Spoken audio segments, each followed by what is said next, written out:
Before you watch the fan cam, a big shout out to our sponsor, Stocks FC. It is the place where you can buy and sell footballers like stocks. Based on what you saw today, you probably wouldn't buy Robert Sanchez. But hey ho, you might want to lose money, so you can.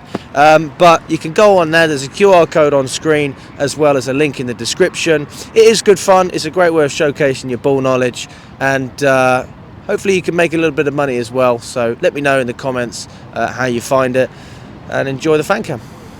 Hello everyone from Chelsea Fan TV. I'm outside the Etihad Stadium after a 3-1 loss against Man City in the Premier League. Charlie, it looked like it was great. It was plain sailing at the beginning. We went 1-0 up, and some would say we capitulated, some would say Robert Sanchez capitulated. I mean, where do you stand on everything? We're good for 15 minutes, and then the usual story took place. We started the game really well. We were pressing. We forced Kusanov into an error.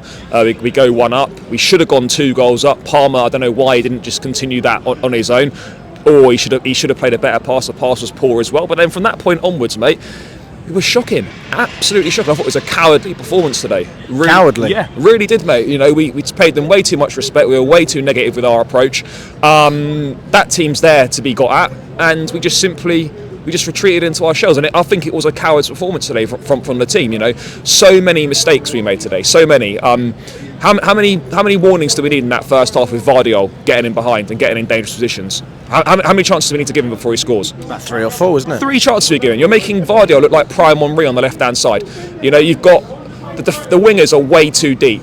Push them higher up the pitch to stop Vardiol and Nunes on the other side getting forward. Why are we sitting so deep?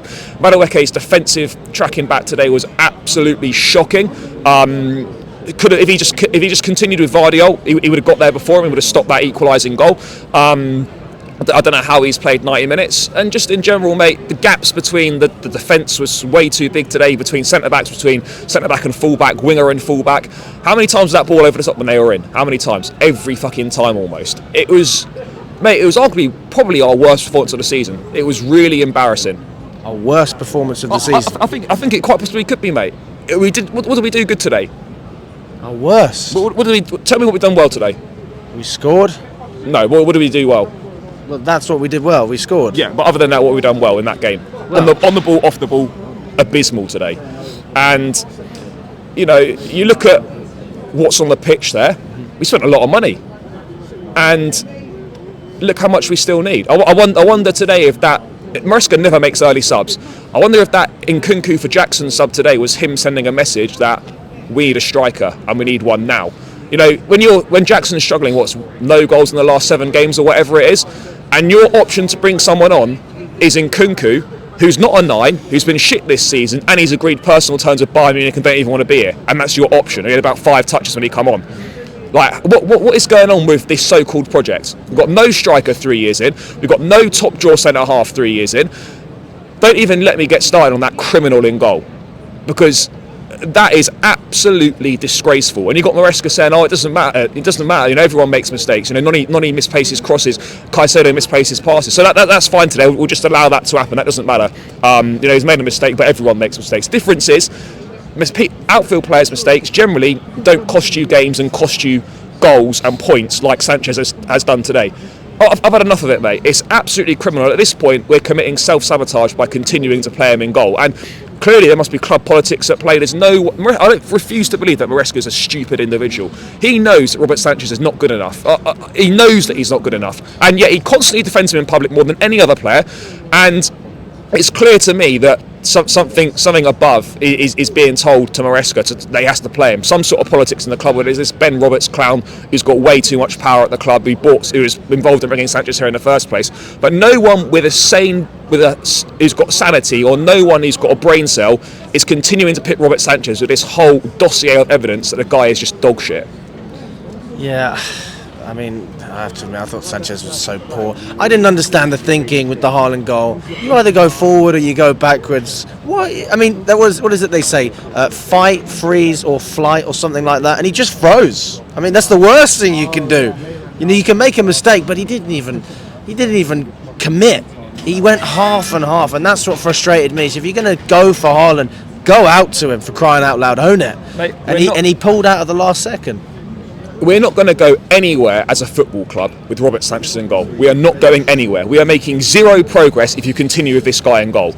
And if we want to finish in the top 4, if Philip Jorgensen's not in goal on Monday, then I know that we don't care about Champions League football. We don't care about what this team's going to do for the rest of the season. If this guy is in goal on Monday night, then we know the club's feelings towards the remainder of the season. It's as simple as that for me. You know, you look at the squad, look at the depth today on the bench. Where are the goals on the bench? No goals in Nkunku. Neto doesn't really score goals. You bring on Gusto for James. Like, this is a squad that we spent over £1 billion on, invested, and there's so many holes in it still. It's unforgivable, mate. Absolutely unforgivable to be in that situation. And to sum it all up, you watch that today, you know what we need. And I tell you what will happen tonight on the way home? The Garnacho bid will go in, because they'll try and release some transfer news, some good news to try and distract from this dog shit that we saw today. I'm not falling for it. You know, you're watching that today, and the answer's a winger who doesn't score any goals. Let's add another one of those to the mix. If you've got £60 million to spend, go and buy me a fucking striker this month and show that you're serious and that you actually want to move forward as a football club and you actually believe in what you're doing. Because if you don't, this is another manager who's going to fall by the wayside because he's not been given the tools to do the job. Yeah, I think 60 million, that would get accepted by Ipswich straight away. I can't see them turning that down.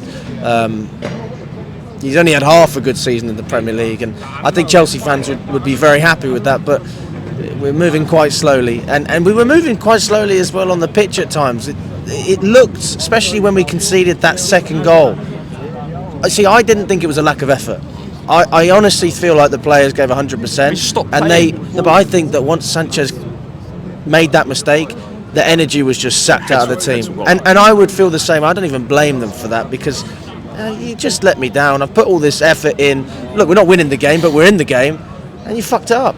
And I do think that's a reason that we conceded the second goal as well, was because of the heads were dropping. Yeah. You know, that's mate, no serious club has Robert Sanchez in goal. Everyone is laughing at us, and the longer we continue to do that, then the worse it's going to get for us. And look, today, mate, again, as soon as we went a goal up, we stopped playing. It doesn't matter if we're playing Man City, it doesn't matter if we're playing Wolves, it doesn't matter what team we're playing, we go a goal up and we stop playing.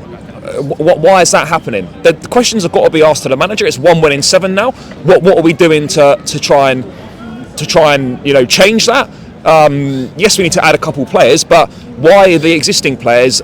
Why are we getting so little out of them now compared to what we were getting out of them at the start of the season?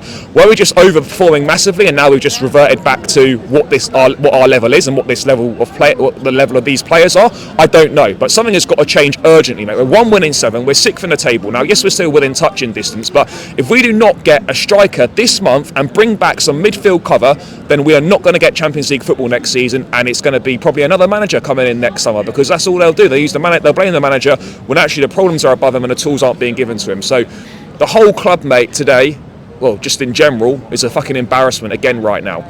We just wasted 3.5 weeks in this transfer window. We've sold no players and we've bought no players in. And yet we're told there's loads of interest in our players we want to get rid of. No bids for anyone apart from Cassidy, and we're still negotiating a £10 million deal 3 weeks down into the window. And there's no bids for anyone that we actually need. It's not good enough, mate, and it's not how a top club operates, and it's fucking embarrassing compared to where we used to be at. And we need to fix up big time, because otherwise we're going to be playing Europa League football again next season. Yeah, I'll say it again, we're going to be in Europa League football, no Champions League. Yeah, I mean, City, there was an article that came out on The Athletic today about the financial side of things, the amount of revenue they're bringing because they're in the Champions League. We want money. I mean, you've got to get Champions League. That's how you make your money. Well, even if you've got to spend 10 or 20 million pounds more on a players in January for a January premium, you're going to get that money back if you qualify for the Champions League. It's that simple. Mate, I'm at the point now, I've said it before, if we don't invest this window, we don't invest in the proper areas, forget the top 4, and the shit show and the circus continues. But today, pathetic after the first 20 minutes, same old culprits, cowardly performance from everyone, not good enough all over the pitch, and I don't know where we go from here now, mate, but it's a really important 10 or so days in the window coming up, and that's going to tell us how the second half of the season's going to go. Thank you, mate.